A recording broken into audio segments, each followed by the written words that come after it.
Welcome to the Sketch Cover Comic Cast.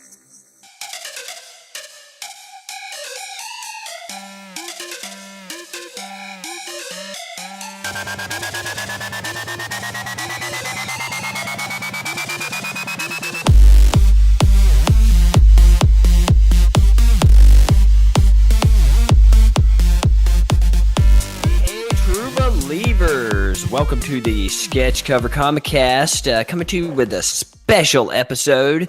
We've got a fantastic mystery guest coming to us from via satellite, which I've always wanted to say. And I'm going to throw it to my buddy Clay Pauley here, my partner in crime fighting, and he's going to introduce our guest for this Marvel 2-in-1, Marvel Team Up, DC Comics Presents Brave and the Bold. However you want to spin it, we're teaming up. And Clay, take it away, my friend. Thank you so much, Mr. Hussey. Yeah, guys, we have got a phenomenal guest with us today. It is actually, I have the privilege of saying this is a good friend of mine, and I'm just, again, proud to say that he's an amazing artist, and he's worked with multiple companies in the industry and done some awesome stuff. But we've got our friend and our sponsor, Eric Ninaltowski with EricNinaltowskiArt.com. And Eric, thanks so much for joining us today, buddy. You got it. Thank you guys for having me. I'm super excited. That's cool, man. We're like super blessed to have you, man. And I know we just went to Heroes Convention in Charlotte. It was awesome getting to hang out with you for a whole day. I hope it wasn't bothering you too much like a lost puppy. But I mean, man, I was just there to serve you if I could, man. I wanted to let you go to the restroom, get a hot dog, whatever. But I mean, it was a real honor and blessing getting to hang out with you there. And I hope you had a good time while you were in Charlotte. Definitely did. And I feel the same because it's a blessing to be able to leave my booth and go to the bathroom and not have to worry about it. There you go. I bet, man. I bet it really becomes a struggle sometimes. But it does. Awesome. Well, cool, man. Well, like with most of our shows, we generally just open up with about a 5-10 minute segment of just telling about geek life. You know, the family geek front. And, me and James, we talk about nerdy stuff, but we just wanted to find out, what's it like in the house of Ninaltowski? Is it like a house of ideas? Is it a house of art? Or, is it a house of Legos? What's going on? What's your family like? Do you guys like to do anything particular? But, what's it like for your family and you? Sure. Real quick, though, before I started on it, I just wanted to say, just so your listeners understand, I am the sponsor, but I don't really do much, but it's just a testament to Clay and just your affinity for comics and all things geekdom. But I mean, I'm just blessed you've kind of taken me on as your sponsor, and you've gotten behind me, and both you guys, you want to see good things come from me, and I just want to say thank you guys for taking the time and just calling me your sponsor. I wish I could do more than I do, but you guys are great, so thank you. Oh, likewise. Man, that's making me like blush, man. Oh my gosh, my cheeks are smiling. But yeah, we're proud, man. We're really blessed to call you a friend, and absolutely proud every episode to call you our sponsor, and hope to carry that on for a very long time, as long as you're willing to let us. So. Cool, man. Yeah, it's great for sure. Cool, man. Cool. Well, again, what's going on in the house of Ninaltowski? Well, I'm excited to say that today I finished the last of the background inks on Meg, the comic I was working on. So that is done, and my family are out in, I'm not sure if it's Coronado, but they're out in San Diego, down near the water, hanging out with friends and just enjoying their day. The kids are on spring break, so, and my wife, she knows the working in comics, and you have a tight deadline. She knows, like, hey, I need to give my husband some space and give him time to work, so she's really great about that. And so she took the kids out today, and I'm just getting a lot of stuff done. I finished a commission I was working on, finished Meg, and so now I'm chatting with you guys. That's awesome, man. That is really great. That sounds so cool. Yeah. As far as the Legos go, my son is a huge Lego fanatic, so he's got a ton of Legos. He's always working on like 3 or 4 projects. My youngest, Cole, he's 4. He's kind of getting into Legos, but he's more like the sports guy. So he's got to have like a ball, he's like sneaking up behind me, like punching me in the stomach or whatever. Yeah. My daughter, she is the Disney princess of the family. She's like into all things Disney. And so, yeah. So, I mean, it's kind of like a geeky house. I've got my little corner in my office where I've got all my posters on the wall and everything. but around the rest of the house, it's kind of my wife's domain. So she makes it pretty and she lets me have my space. So yeah, it's great.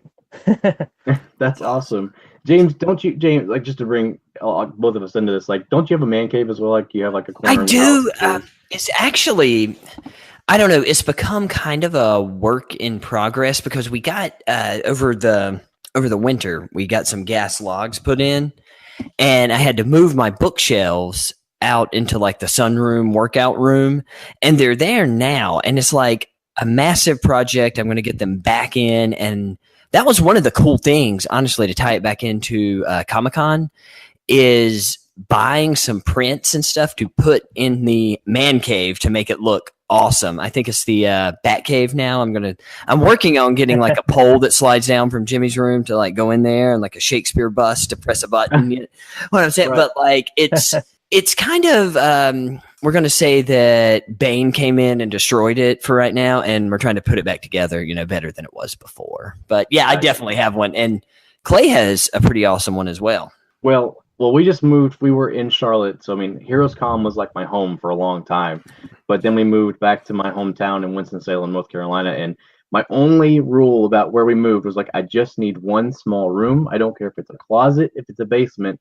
I just want one room to put all my comics. So yes, I can definitely relate that the wife can have the entire house. Just let me have my one little spot to come and just nerd out, and that's cool with me. So I can definitely relate to having a corner in the house, but I'm just curious also, like Eric, you just said that you finished doing the Meg comic, and I think you were also doing that with Mike Miller.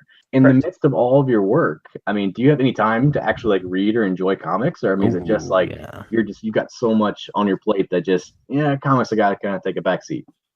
Yeah, it is rough sometimes.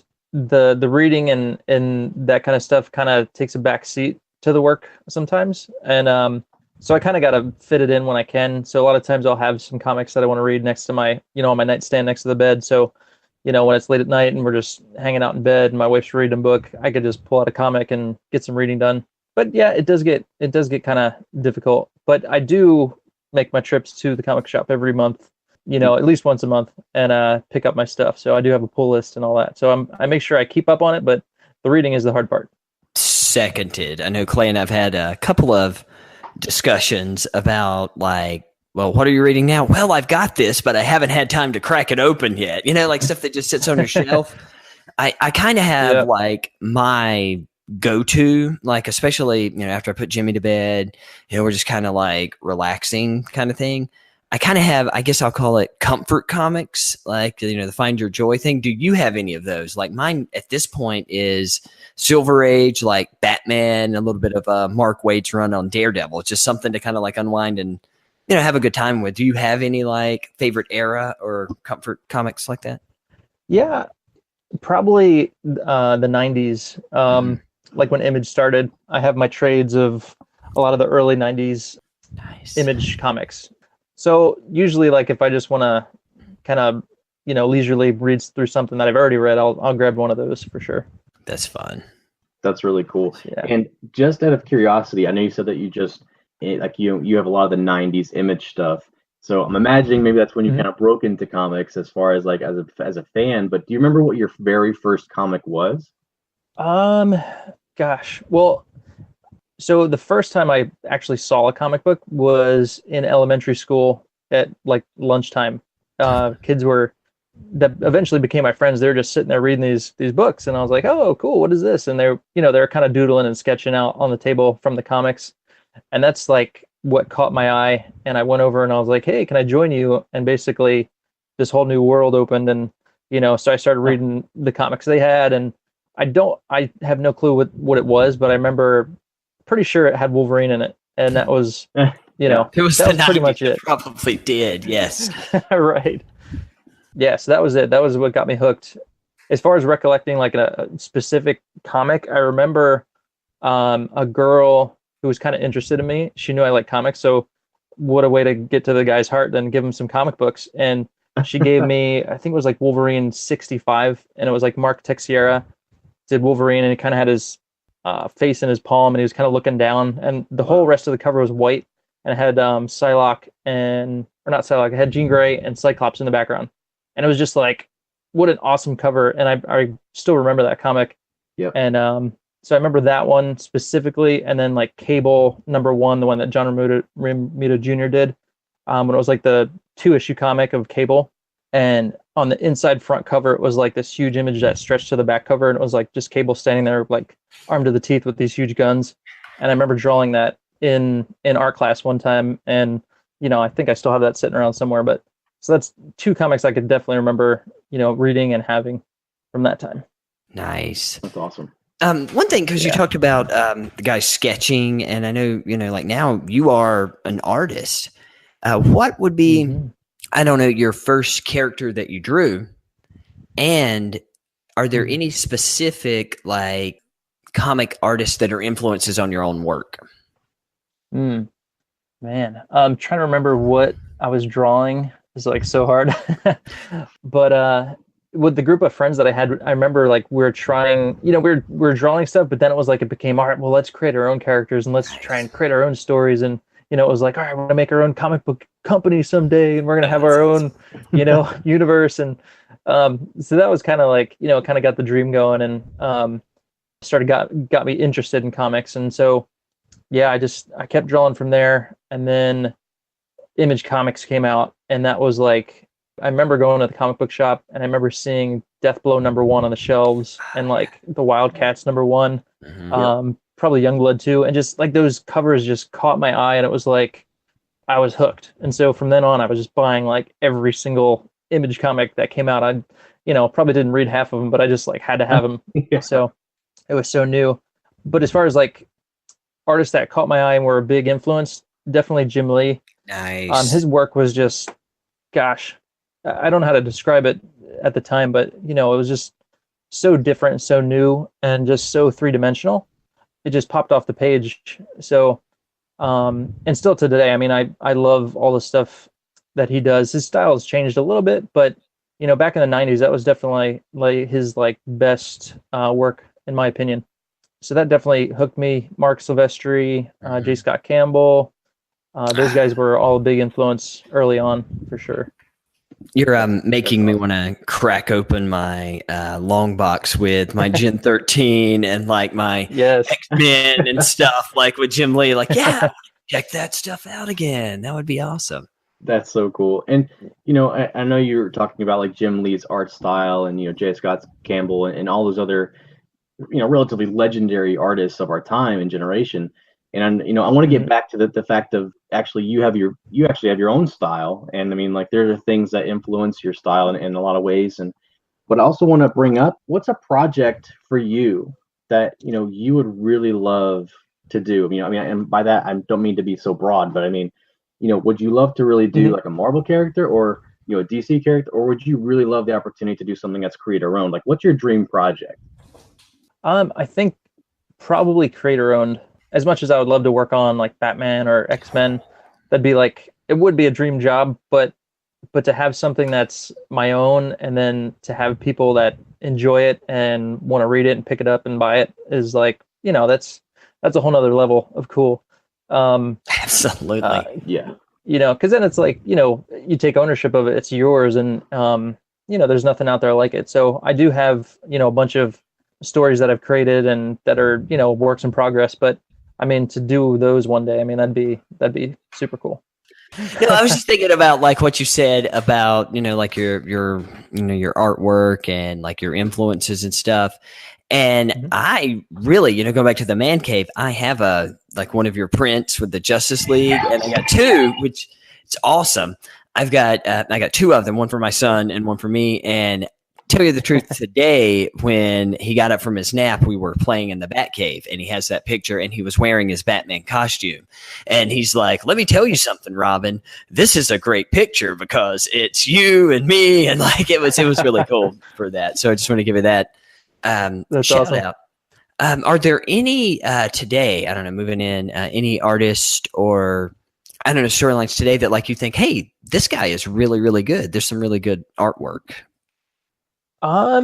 Yeah, well, I mean, there's so many good artists today. I think it kind of reminds me like back in the day when I just started getting into comics. It's like you find out that there's these guys who've actually been drawing comics for decades, and it's like I'm just finding out about these guys. It's kind of how it is today. Like, I'm learning about these new artists, and it's like, oh, they're not new at all. They've actually been around, Yeah. but there are a few that like just kind of pop up on my radar, like Stuart. I'm gonna butcher his last name, but I think it's Eminem. Oh gosh, yeah. Immonen. He is great. Like, yeah, he's got like a really cool style, and he's probably been around for a while, but I just hadn't heard about him. But I really dig his stuff. I dig his work on Star Wars that he was doing. Mm-hmm. He did some work with Mark Miller doing Empress, which is like a really cool book. Who else? Gosh.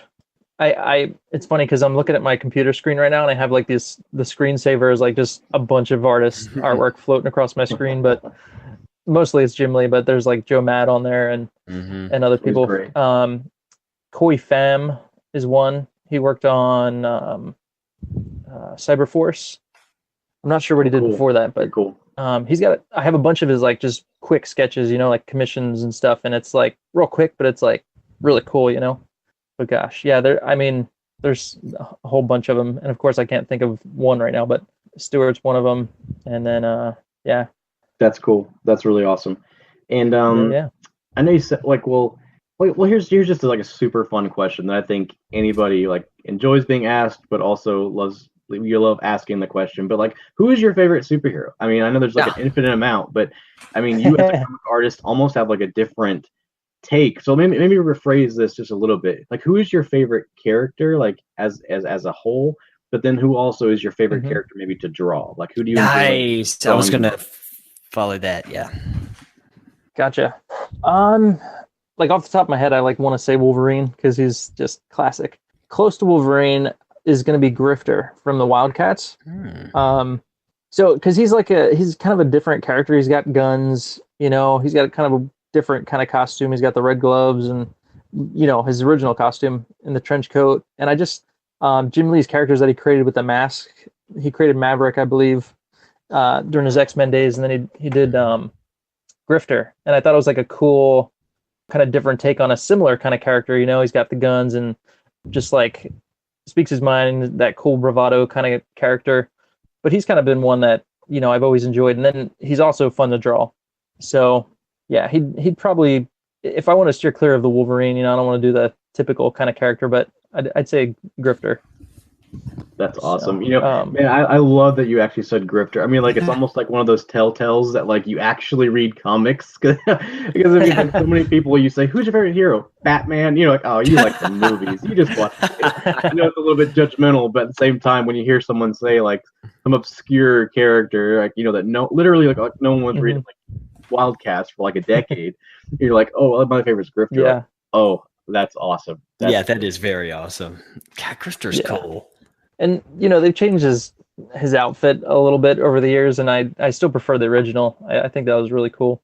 Yeah, they had that green trench coat. It looks awesome. It really does. I'm flashing back to like my youth, and I remember having Gen 13, and they had Lynch, and he's like talking to Grifter in like a crossover, and they're like, "Yeah, we know each other." Like, whoa, that's cool. That's awesome. Yeah, Grifter. Yep. Cool. Got all that cool Team 7 background with a lot of those characters.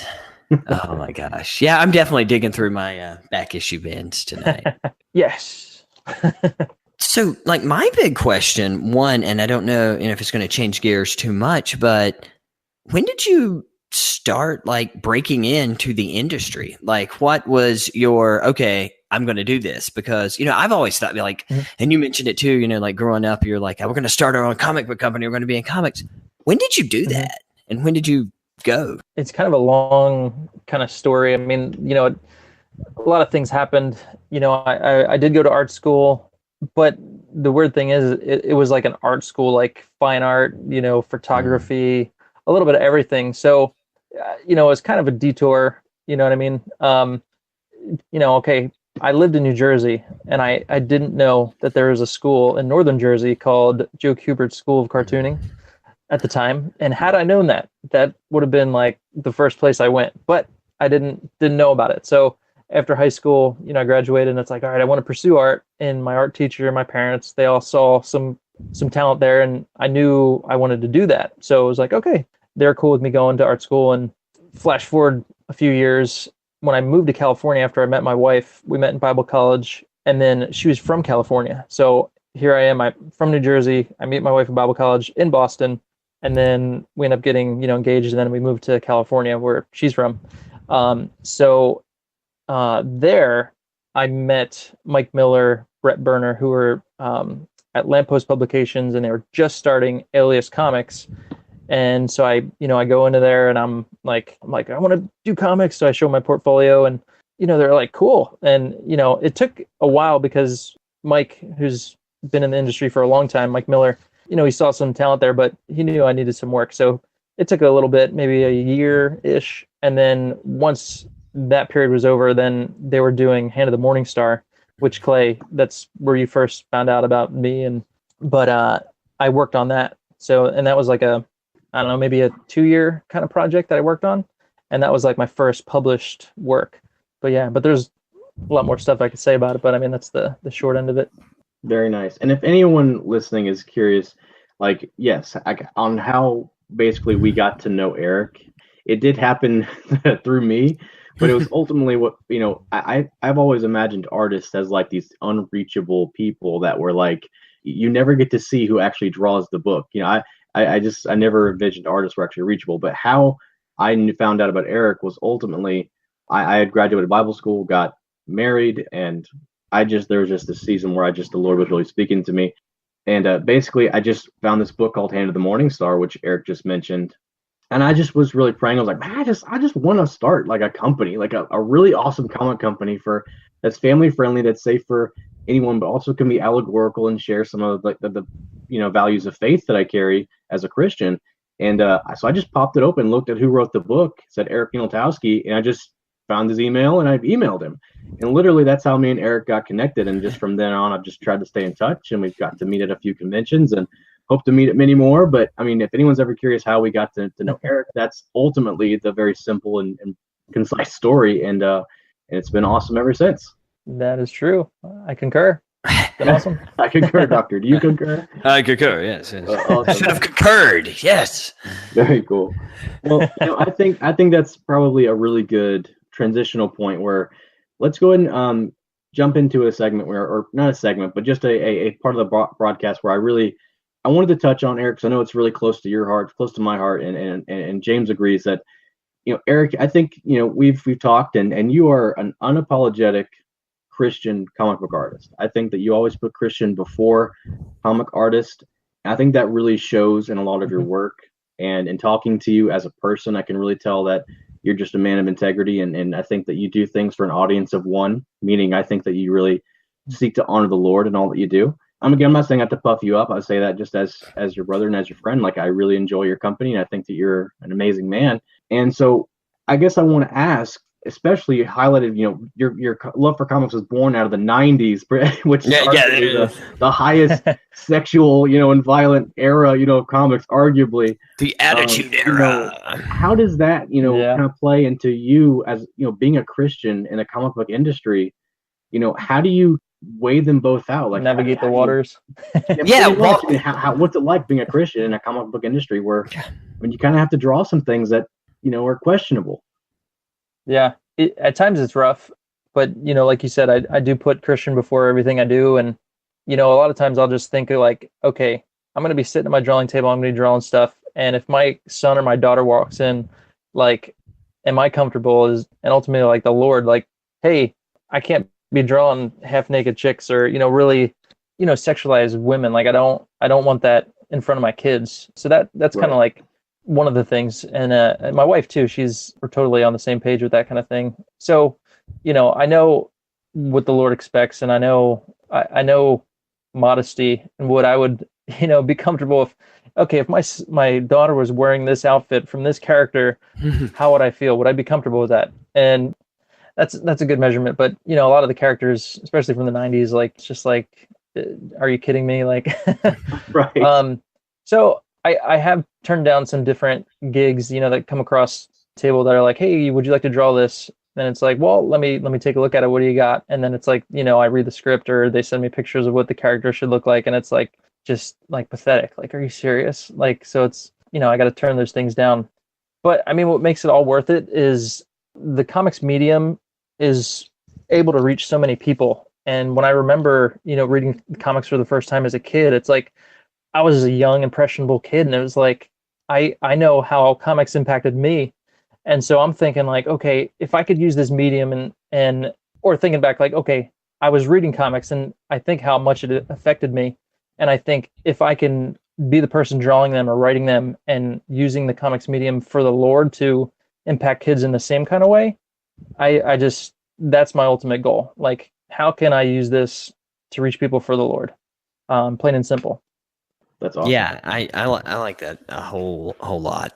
And going back to like, stories that I want to create and things that I want to write, it's like if I could use those things and, get them published one day. And the stories I've created, it's like a great story, a fun story, all ages friendly, but then in it is just like truth that everyone can relate to. And ultimately that's like my main concern is like, what am I portraying, if I'm drawing or if I'm writing, like, what am I portraying to people who are reading this? And, when you go back to like the early Image days, I think of like Crimson, if you remember, that was like a vampire story, but like the very first page, it was about creation and he's kind of retelling the creation story. And then all of a sudden it gets into dragons. And then, there's the Lilith and, it just starts going crazy from there. And a lot of the stories that Image did, they kind of incorporate a little bit of, I don't know, like religion, biblical kind of stuff, but then it just kind of like went off into the abyss from there.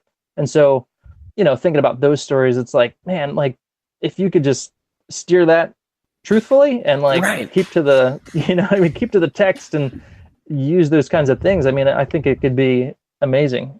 So I don't know. That's kind of always what has driven me, is just knowing like how powerful of a medium and a tool that comics are and how they impacted my life.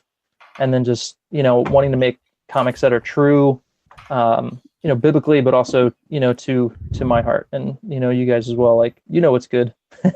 No, that's a really good point. I think in our last broadcast, I don't know, Clay and I made a comment about how it used to be like comics aren't just for kids, like that was like, the young adult audience was the one that, wanted to get into it. And now it's almost like, hey, comics can be for kids too, like you forget that and they're like all too adult. And I don't know. And we were talking about this before, our interview. We were like, okay, my kid he's like 4 and Clay's got a soon to be toddler and a teenager. And you've got, like they run the gamut. What would you recommend? Like, how could you, I don't know. I guess I find myself struggling to be like, hey, son, here's a great comic you can read. Here's a great, storyline. Here's this. Do you struggle with that? And I know, like, I hope I'm, what I'm asking, like, how do you introduce your kids to the industry now, like knowing what you know? Mm-hmm.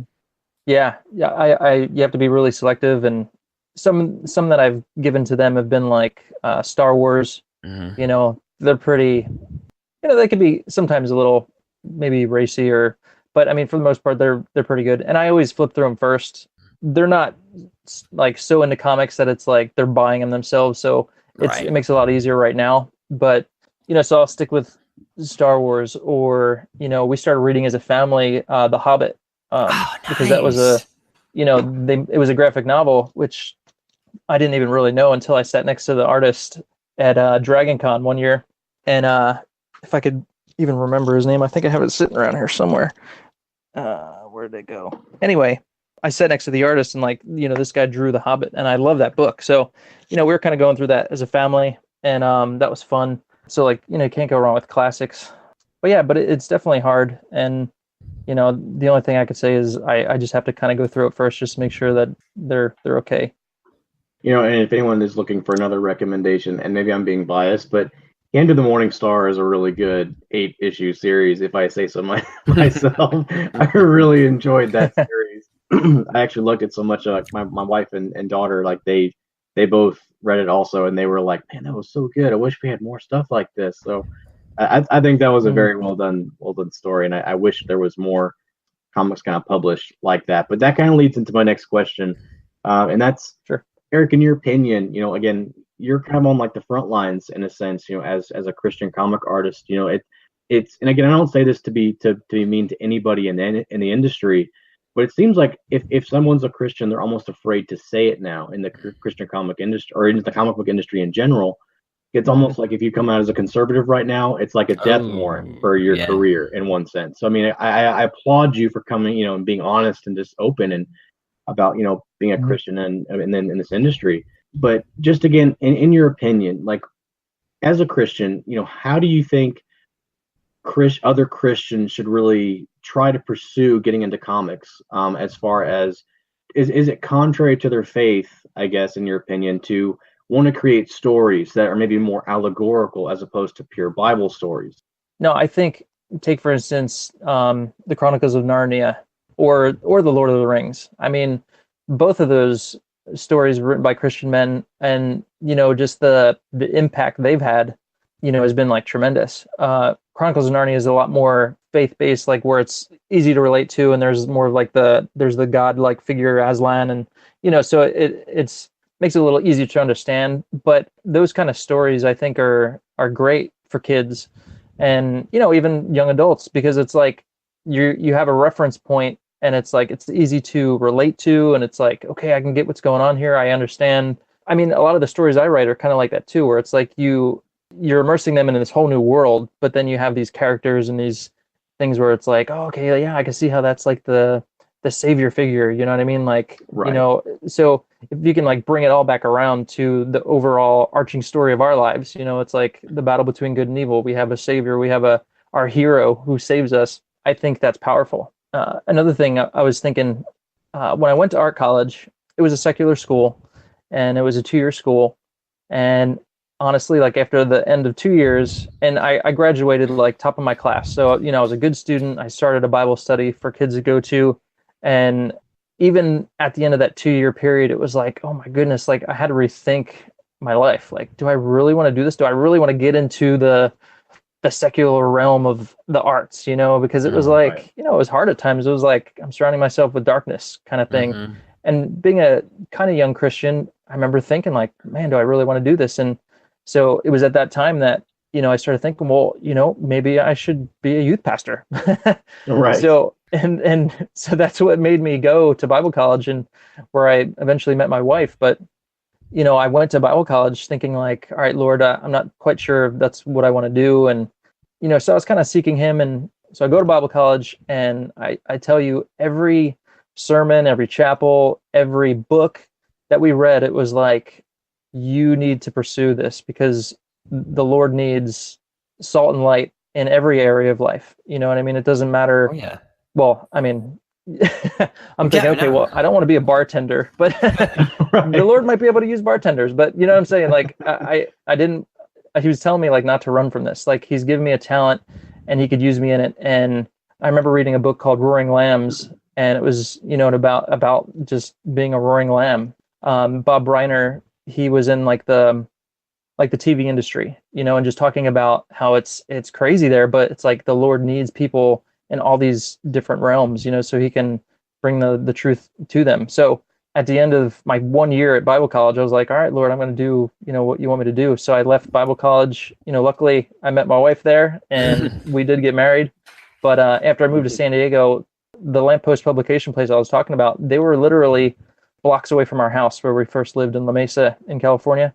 So for me, that was like confirmation that the Lord had me exactly where he wanted me to be. And like, okay, I'm going to put you here, and you're going to be right near this place that's just starting a Christian comic company called Alias Comics, and boom, I'm going to use you. So that was confirmation for me. That's awesome, man. Hey, that'll preach, man. That'll preach. Absolutely. We need more like representation. That's fantastic. And actually, now I'm thinking about it, Alias kind of produced like a few really cool comics. One of them is called Lions, Tigers, and Bears. Oh, and my. It might be hard to find now, but it was like, they did create like trades of it. But, it was a really cute story about a kid who, he's going to bed, and his grandmom buys him this set of lions and stuff, and you set them at the corners of your bed. And then, so if anything happens at night, they can protect you. And so, these lions come to life at night, and they protect them from like the goblins coming out of the closet. And it was a really cool story and a kiddie book, but I totally loved it. So yeah, it sounds nothing awesome. wrong with that at all. That's fantastic. Well, let's see. Do you have any advice at this point of anybody trying to break in, especially, people of faith trying to break in? What would you tell them to do? Like, you have your journey, but young Yeah. people. Well, number one, I'd say just get super good at what you do, whether it's penciling, inking, coloring, just be the very best you could be. I'm thinking of like Jason Fabek. He's a Christian, and I think he's pretty outspoken about his faith, and he's drawing, Batman and, a lot of big books right now. So, but when you look at his art, it's like, there's no denying he's really, really good. So I think, even if you are a Christian, if you're really good at what you do, there's going to be a place for you. And, it might be hard, but guys like that, there's a lot of Christian guys out there who are drawing and, have pretty big names. So if you're really good at what you do, it's going to be hard for them to turn you away. They could, sure, but just get really, really good. So that means practice. That's what I always tell people. I remember when I moved to California, now, I'm in San Diego, and San Diego Comic-Con is like the huge thing. I mean, if you're in San Diego, you got to go. And I remember I hadn't really broken in at that point, I don't know what year it was, but I remember sitting down and I was at my, I think, fiance at the time's house. And I'm like, okay, I'm going to draw some pages so I could submit them to San Diego Comic-Con. And it was like literally the first time I had drawn sequential pages with Wolverine or some other character. And so I'm sitting there and I'm drawing, and it's like, oh my goodness, like I felt so behind the eight ball, because it's like the first time I'm actually drawing sequential pages, and it's like, 2005, and I want to be a comic book artist. I'm about to get married. And it was just like a huge eye opener, because up until that point, it was like I was just kind of doodling and sketching and creating my own stuff, but never really finishing anything. So I think it's really important that you finish what you start. If you're going to do a page, like, finish it, because I learned so many lessons just from those few pages that I did. It was like, oh my goodness, like, why did I not do this earlier? So there's a lot to say for just being prepared and kind of like just being ready. Like, when you do get your shot, make sure you're ready. You know what I mean? Because if that time comes and it's like, oh, I'm not quite there yet, it's gonna suck. Be prepared. I like that. That is good. That's awesome, man. Here's more of a fun question, and I guess in the midst of really good topic. I don't really want to get off. At the same time, I don't know. I just this thought came to my mind. So, but out of all the different stuff you've done, I know you've done some actual comics. I know you've done a lot of sketch cover stuff. I know you've even done, I think, some stuff with Disney. You've had a ton of different projects. I know you just finished up the Meg graphic novel as well with Mike Miller. But what's been your favorite project so far that you've worked on? So I did a project with the guys who do the Action Bible. I think they published the Action Bible. But they were doing a series called The Christ, and it was all about the Gospels in chronological order, telling Jesus' story and his life. And Sergio Chiarello was doing, all the issues, and I think they kind of just got to a point where they needed to bring on someone else. And so they contacted me, and I was like, yeah, I want to do this. And so I actually completed a whole issue for the Christ series, and it was, I don't know if it was like 9 or 11, but anyway, got to the very end, and they looked over it, and they're like, I'm sorry, we can't use it, because it just didn't like gel enough with Sergio's work. So they had to pass on it. So that was like a huge bummer, but at the same time, it was like a really cool project to work on. Working behind a guy like Sergio Chiarello, and he's the artist that worked on the Action Bible, right? And so that was really cool. They didn't publish it, but I still have all the work, and so that was fun. There's also the Samson comic that I worked on with Rooted Chronicles. So that one is so the first volume was created, and Louis Serrano, he's the writer, and he was the one doing this like kind of self-publishing, but he wanted to create a Samson comic, like fairly true to the Samson in the Bible, and so he just he's self-publishing, he's doing it, and we met at a Christian Comic-Con, and I'll plug that a little bit later because I did the artwork for the promo for it, but he contacted me and he wanted me to work on the second volume, and so he tapped me to do the slaying of the 1,000 Philistines part of the story. So I was like, wow. Yes, yeah, like if any part of the story is like, I want to do that. So that was really cool. So I think it was only like 15, 16 pages, but it was just really fun. putting that story into comic book form, and just like imagining it was really awesome. So those two are kind of right now are tops. That's cool, man. That's really cool. Well, I was going to say, I know you mentioned you were going to plug your Christian Comic-Con, but do you have any, like, before I forget, I guess I would say, like, where can people find your artwork? Where can people find information about you? And are there any plugs you want to throw out there before I forget to ask? Sure. So I am online. So one website is more like kind of like the business kind of side, or like my professional portfolio, I guess you could say. That one's called divinefirestudios.com.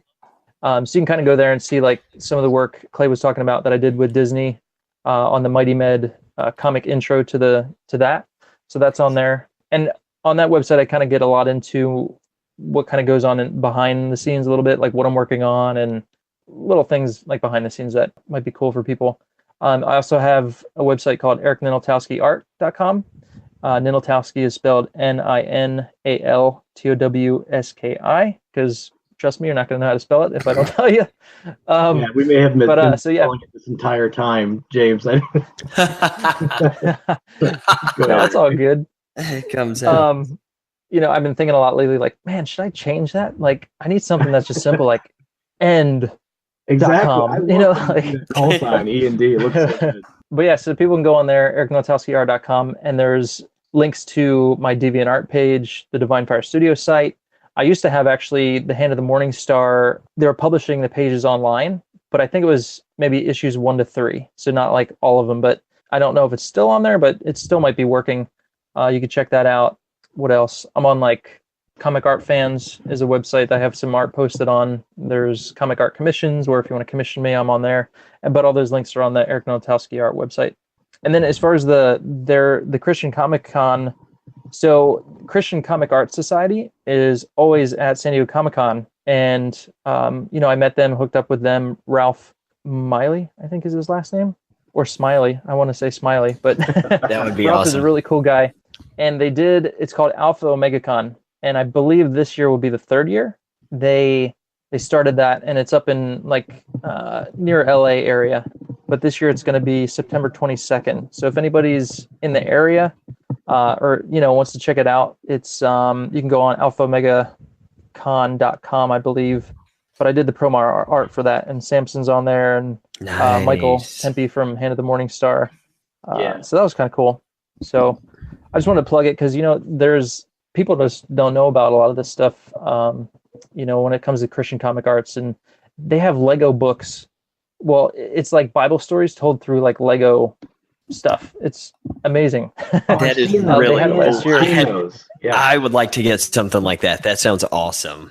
They had it last year at the Christian Comic Art Society booth at San Diego Comic Con, and I picked up a bunch of them for my kids. They had Noah, like David, a bunch of the stories that we all love, and they're all done with Legos. It's really cool. Oh, Jericho would be so awesome to do with Legos. Didn't they also have a movie? I thought I saw like them have like a movie they produced in the same style, I think. I don't know. I know I've seen their booth at different like events. There's like a Christmas show every year that comes to like Charlotte, and I remember they had a big booth there, and it was like that booth was hopping. Everybody was around that Lego Bible booth. It was awesome. That sounds really cool. I like that a lot. That is cool. I got a question that I really want to. I don't know if this is maybe too abstract of a question, but I almost want to see if you've got any thoughts on it. For like when James asked earlier about people who were trying to get into the industry, but maybe they've also, maybe they're Christian, or maybe they just have, values that are, they don't want to draw things of such a graphic nature, or they don't want to over-sexualize women or even men. What are your thoughts, or maybe what is some of your secrets to drawing certain characters that demand certain outfit, or drawing maybe a scene that demands, I don't want to get too out there, but whether like the script calls for a woman is raped, or there's someone is beaten brutally. Do you have any secrets or recommendations on how you process or draw those panels, but keeping it friendly enough to where pretty much anyone can read? Does that make sense? Yeah. Luckily, I've not had to work with a script that had a call for anything too crazy, especially like like a rape or something like that. If I were in that situation, I could tell you what I would do. I would, if it it all depends on what the script calls for and what the writer is asking you to draw. So if it's something that you don't feel comfortable with, I would just ask and be like, hey, can we do this in a way where it's like we're both happy, have things covered up and not show any nudity or, whatever. And again, it all depends on what the script calls for. It depends on what the writer has in there. You always want to try and work with them and just come to common ground where it's like, hey, I don't want to step over my conscience here, but also have them be happy, and hopefully they're willing to work with you. When I worked on Monomyth with Seek Donnelly, and I did a book with them called Awesome Comics, or a company called Awesome Comics. It was like a biblical kind of theme, but there were some things in there that he was writing, and it was like, okay, it's a biblical theme, and I want to be true to what I believe and what the Bible says. And so we had a lot of conversations on, how can we kind of change this a little bit so we're both happy and it doesn't mess with the story too much. And he was great, and a lot of things he was willing to change, and it was a fictional story, but at the same time, we're both happy with the outcome. So there's a lot of kind of give and take there with that. When it comes to like drawing things, like, there are characters who are more, less stressed than others. Red Sonja. Yeah, I've not drawn her, but at least I don't think I have. Actually, you know what? I have. I did draw a Red Sonja, and you know what I did? I instead of giving her like a bra type, metal like clad thing, I actually I brought it down really far, so it was more like a tank top. Nice. Well, I mean, awesome. Yeah. I have a picture of Psylocke. She's kind of more of like that assassin kind of outfit. It's very, bathing suit like. So you could tell when someone's drawing something and they're trying to accentuate the female figure, and then you're trying to just draw the character and just do it justice, and it's like you're not sexualizing it. Well, I think that's where what I try and do. And I've had people come to me at shows, women, and they're like, thank you for not sexualizing all these women, like, because they go by some booths and it's like you see one artist's interpretation is just totally sexualized, and then it's like, you come over here and if you see mine, it's not. It's totally different. And so I'm thankful that especially women, they pick up on that and they see that, hey, this guy's trying to do something a little different. So I think it all depends on what you're going after, when you're drawing something. So, because look, sex sells, but if you're going to be true to, what Christ calls us to be, then you're going to have to walk a different line. Absolutely. I like that. That's awesome, man. That's really cool. I really, again, man, I just appreciate your art style, man. Gosh, I think you can really just do some amazing things, but you don't need to sacrifice conviction to make something amazing. And I think a lot of your work really proves that. So that's, again, just your art's a testament, man, to your talent and also to your beliefs, man. So again, we just appreciate you. Just happy. Yeah, it's just great. Happy there's people like you out there, man, who are not sacrificing their convictions. Like it can be done. Yeah. I can actually show my daughter comics with your art, and I don't feel there's not like 1 ounce of worry in my art. Yeah, and my son too. I could be like, hey, this is good, and back to the Justice League picture that we had, like Wonder Woman. She just looks like a superhero. It's not like got to like cover that part of the picture up. No, I don't. It's great. Cool. Oh my gosh, and you're Wonder Woman, like, dude, like I'm serious. Like that is the best. Like I know we went to the Heroes Con, and I think I got the Wonder Woman print that you had made where she's got the shoulder armor. Yeah, and oh my gosh, I'm like, how is DC not doing this? This looks amazing. Like this is the best interpretation I've ever. I don't even like Wonder Woman that much, but I love the print so much. I was just like, this is the way she's supposed to be drawn. She looks amazing. But anyway, so cool, man. Yeah. All right, so I think we're kind of coming to a close here. James, do you have any other questions you want to ask? Oh, this is kind of a out there question, and I don't know, maybe I'm just too familiar with the sketch cover comic cast formula, but I gotta ask, if you had to resurrect a character, who would you pick to resurrect off the top of your head? As an artist, who would you go for? Oh man, that's a really tough one. I had a feeling you're going to ask this, and I'm like, okay, have something, have like an ace up your sleeve. But honestly, I was thinking about it. It's like I couldn't really put my finger on a really good character, or for I mean, gosh, I'm trying to think like, okay, who is actually like dead and gone, or just like who isn't in the comics anymore, you know? It's a really tough one. Well, let me ask this too. Is part of the reason that it's tough is that like styles change? I don't know. And I'm just off the top of my head thinking about the Superman trunks controversy where it's like, no, the trunks are dead. No, wait, no, we want the trunks. And like, are you thinking like, well, there's a character that maybe I want to change, but dude, that's kind of a classic costume. So why would I change this? Or I don't know. Is that part of the struggle or? Yeah, no, that's a really good point because like perfect example, Superman, like when they changed and they gave him the pants, you know, it was like you just kind of cringe, like, oh, why are they doing that, you know? But now it's just like, oh yeah, I'm used to that. That's Superman. So it's kind of weird. Styles change, things change, characters change. I seriously dislike the new Batman outfit with the yellow, you know, pinstripe kind of thing around the bat symbol. You know, I don't like that. But gosh, if I had to go with somebody, if I had to give you an answer, I would say I'd want to resurrect like Grifter. I'd want to. He's still around, but nothing has given him justice. You know, that I've read in the past probably 5-10 years. Like, give me something good. Like, you know, I don't think whenever I read him in a story, it's like they're just not tapping into his full potential. You know, they even redid they did like a Wildstorm comic recently.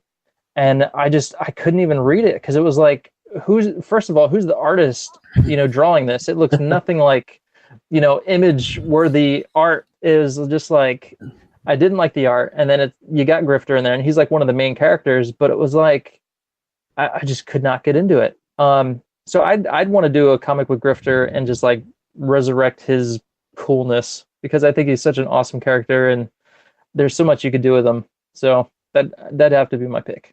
That's cool. That is cool. That is awesome. I don't know, man. I thought you were gonna say someone like Arm Fall Off Boy or something.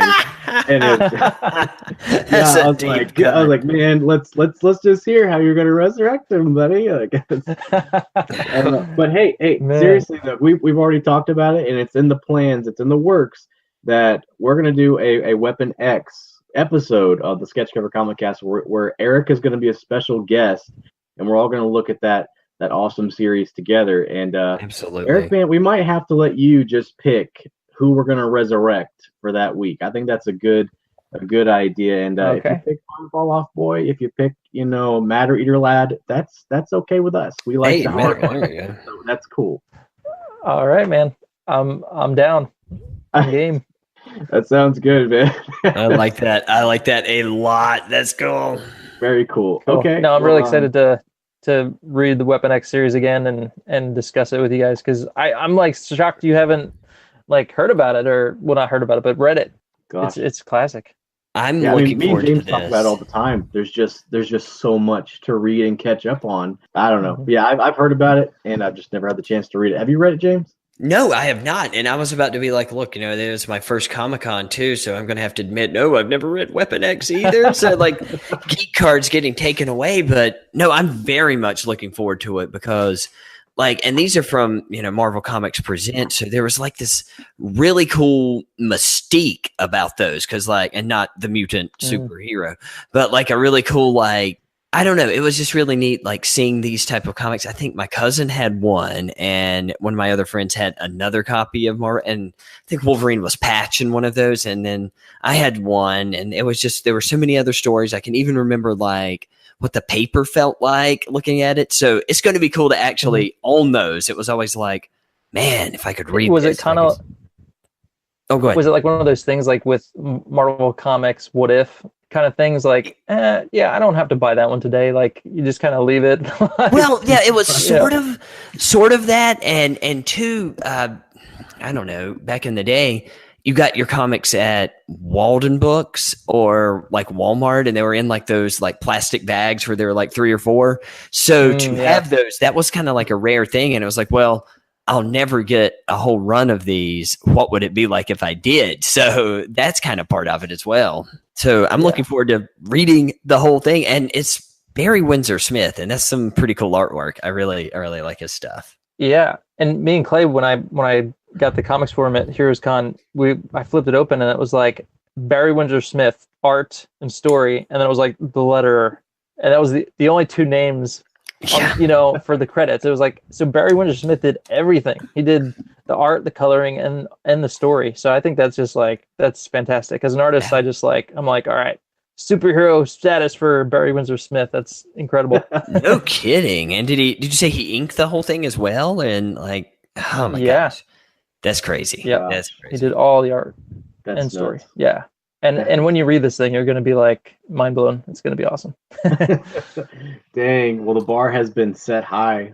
We're kind of bringing this thing to a close. Eric, is there anything that you want to say to any of the listeners today? As in, like, any place they can find you, any cons that you're going to be at soon where they can come say hey to you at? I will be at the Raleigh SuperCon at the end of next month. Okay. So that'll be, I'm looking forward to seeing you there, James. Maybe I'll see you there. That would be awesome. So that's the next show I'm going to be doing. I will be at San Diego Comic-Con, but I don't have a booth there. So, but if I'm going to be somewhere, I'll post it on like social media or something. I'm trying to work with a friend and maybe get a booth at a Starbucks. So we'll see. Yeah, but I just want to say thank you to both you guys. This has been super fun, and thank you, Clay, for all your kind comments. It's been great. It's cool to have fans. I love it. And that's cool, and I'm looking forward to what the Lord has in store for me and you. I know you want to do comics and you're writing, and so you never know, man. It might be me and you making comics someday. So we'll see. I'd buy it. Man. Bring it on. But hey, you know what? If you haven't, episode 5 of the Sketch Cover Comic Cast comes out tomorrow. But I'm thinking that you might need to listen to James' interpretation of the Wizard. No, you don't. No, you don't. I think that's going to be like, what's his name? Not Pulitzer Prize. What's the comic award? I forget the guy's name. It's definitely yellow journalism, if you get where I'm coming from. Oh, jeez.